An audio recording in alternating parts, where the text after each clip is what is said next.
my name is Lonnie Gill, and I'm an orchestra director at Alamo Heights Junior School in San Antonio, Texas.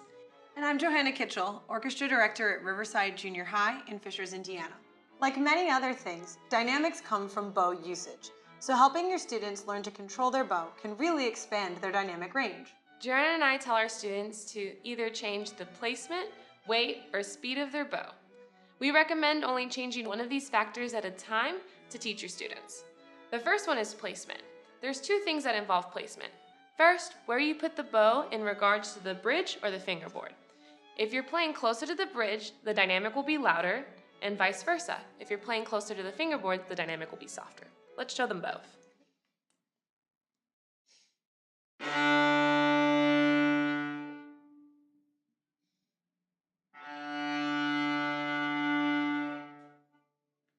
The next thing involving placement is in regards to where you're placing the bow on the string. So the frog is naturally heavier than the tip, so the dynamic at the frog will be louder than at the tip. Let's do one down bow and keep the weight consistent to see if there's any change in the dynamic.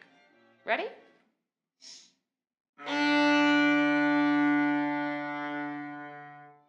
It definitely got a lot softer at the end, don't you think? Mm-hmm. Next is weight. So overall, with your bow hold, just adding a little bit more weight will make the dynamic louder. If you play with less weight, the dynamic will be softer. Let's show them both. Okay.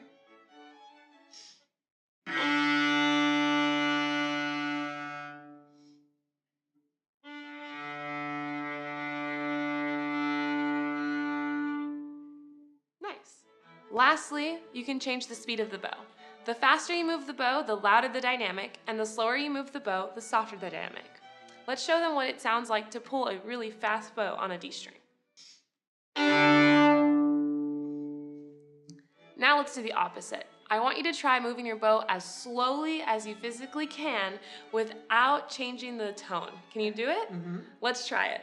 Ready?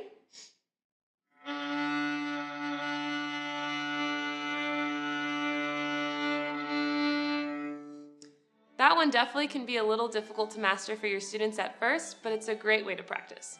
We also like to incorporate different exercises in our classroom involving dynamics. One of the things I like to do is have my students sing their pieces, either by saying the note names or the finger numbers, but also incorporating the dynamics. It's a lot easier to transfer the dynamics to the instruments once I've practiced singing first. You can also have your students expand their dynamic range by using a rating scale like 1 to 10.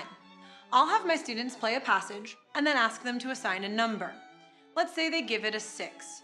I can then ask them to play the same passage but play it at a dynamic level 10 or a dynamic level 2.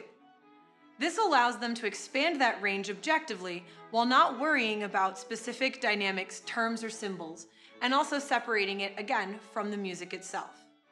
You can also use scales to help dynamics. I might have my students play a scale while using a crescendo on the way up, or a decrescendo on the way up, or some other sorts of things. So let's start with a crescendo.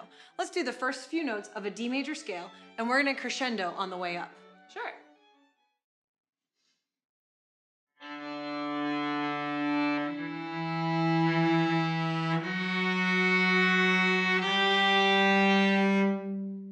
It's a little more challenging to try and decrescendo on the way up. So let's try that one.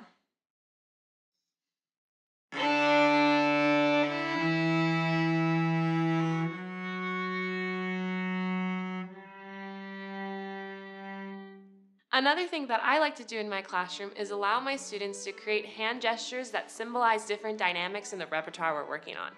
So in my rehearsals, I'll use the hand gestures that they've created to represent the dynamics that I would like them to play.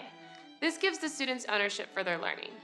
I change back to standardized conducting before a concert, of course, but it's really fun during rehearsal to allow the students to create their own hand gestures. So we hope these exercises can help your students expand their dynamic range.